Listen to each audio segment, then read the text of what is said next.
This is one of the most important days, in my opinion, in American history. It's our declaration of economic independence. The President of the United States of America, Donald Trump, making sweeping historic announcement on trade relations. This affected the global economic politics.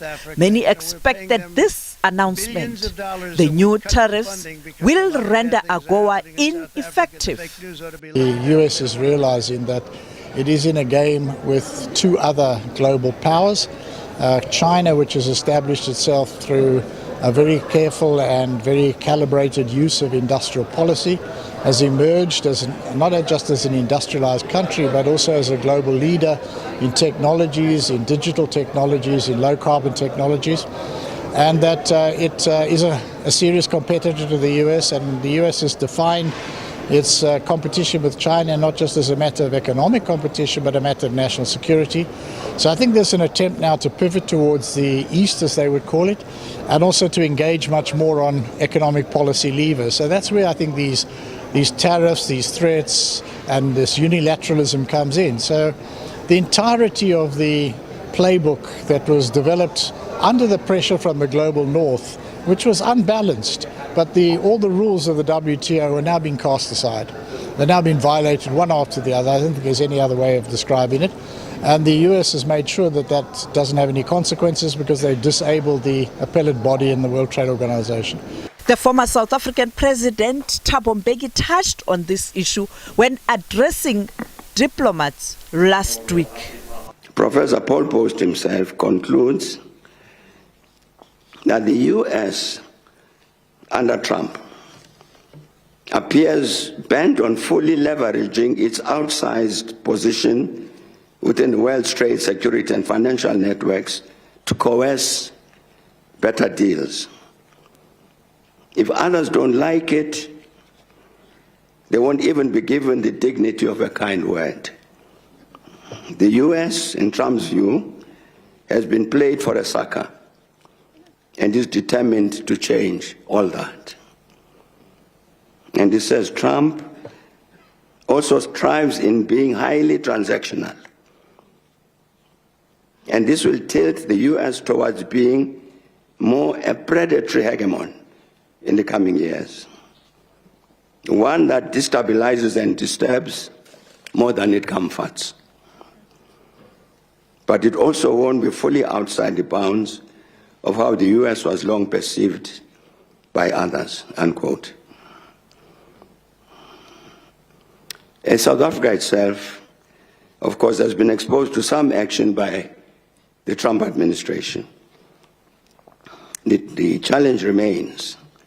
With all these various assessments of what the Trump administration stands for, how should we relate to the US under the Trump administration? South Africa has not been spared the fallout. In this instance, we work on the basis that it has nullified their core benefits. In particular categories, there are areas where there have been specific exclusions, and Minister Lamona indicated the areas of specific exclusion. It does also exclude areas such as auto, which is calculated on the basis of the across-the-board 25% increase in auto tariffs to the US. So that's covered in a different platform, which is on the automotive sector. Is it legal? I suppose it's US law. It's US law. It's on the basis of the United States' ability to utilize their own legislation. And I guess it is US courts that would determine whether these executive orders are legal. President Cyril Ramaphosa has also weighed in. The United States, like any other country, is a sovereign country, and they are entitled to take decisions in whichever way they want to, like ourselves. We are a sovereign country, and we can decide on any matter that has to do with our international dealings with others. And so it is within our right, as it is within their right. They have imposed tariffs, and we are examining the impact of those tariffs on us. And as the Minister of Trade and Industry and Competition said, we will be able to state what our position is. So in the end, these are matters that we are going to continue dealing with in a very responsible and very, very proper manner. And we are not a government that will just act out of spite, and we are not a government that will act out of emotions. Everything that we do, we examine very carefully and look at the implications and the impact. So that is exactly what we are going to do. The World Trade Organization has cautioned against retaliatory action, as this might plunge the world into a recession.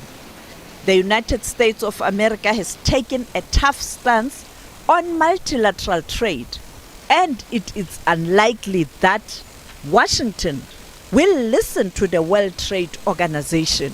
Sophie Mkwena, SABC News, Johannesburg.